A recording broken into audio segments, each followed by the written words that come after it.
Hello guys, welcome back to my channel. My name is Roxanne. If it's your first time here, then welcome.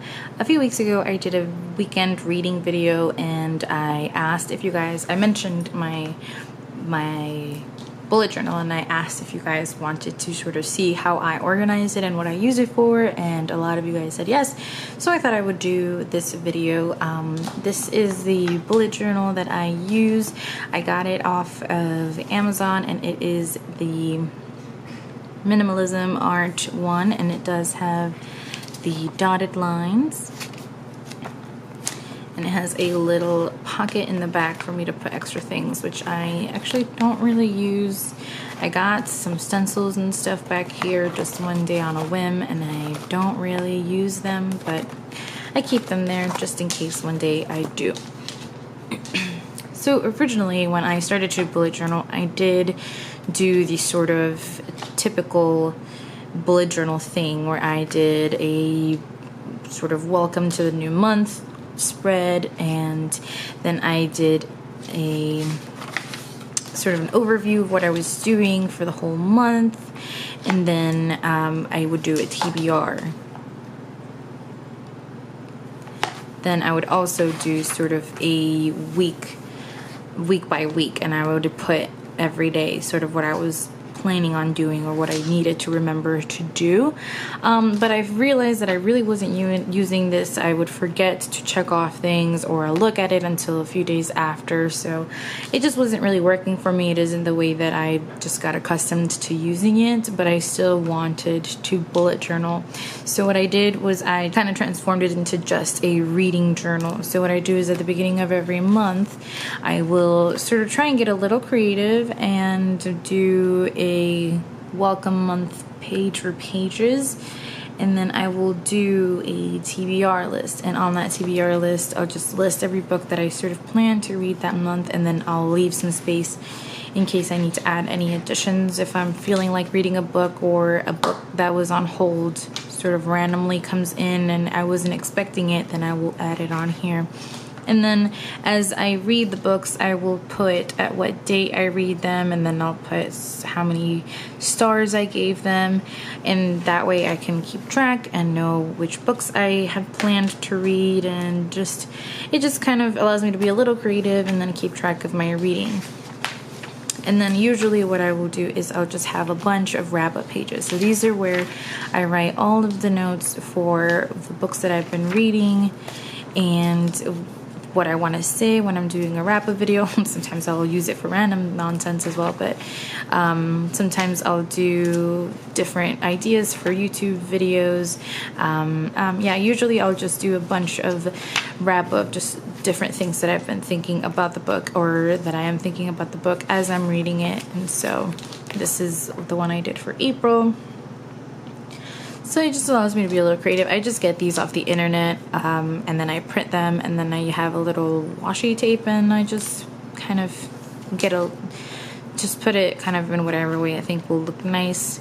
Sometimes I will kind of put just random thoughts, just like my personal thoughts on here as well, but for the most part I just use it for books.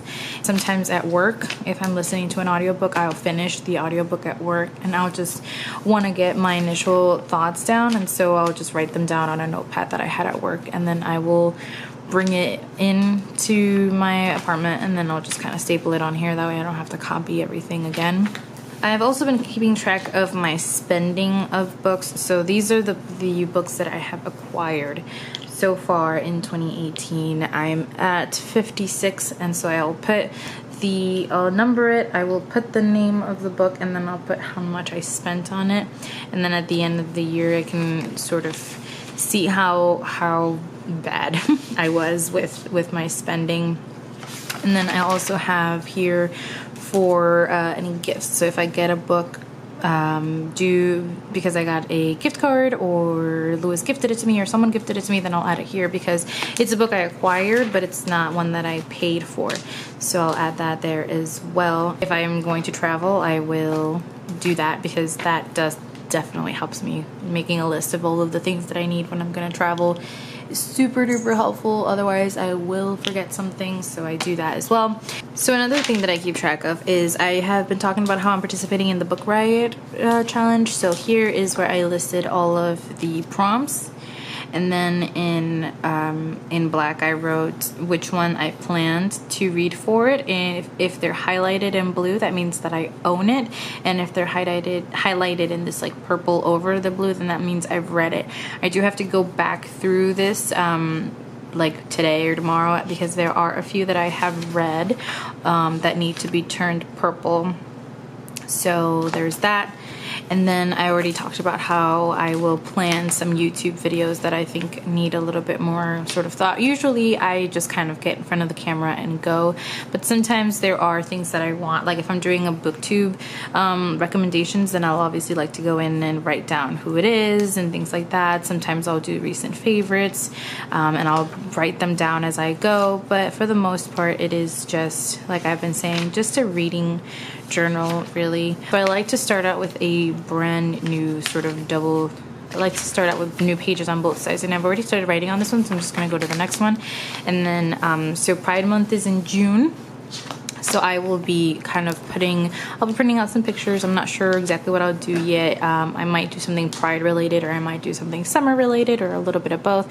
And then I will jot down which books I'm planning on reading. So I'm looking for pictures to put on my sort of first of the month or TBR page. I will usually go to Pinterest because they usually have really nice ones. So I am looking to see what they have for Pride. I am not really sure kind of what, oh, this is a nice one.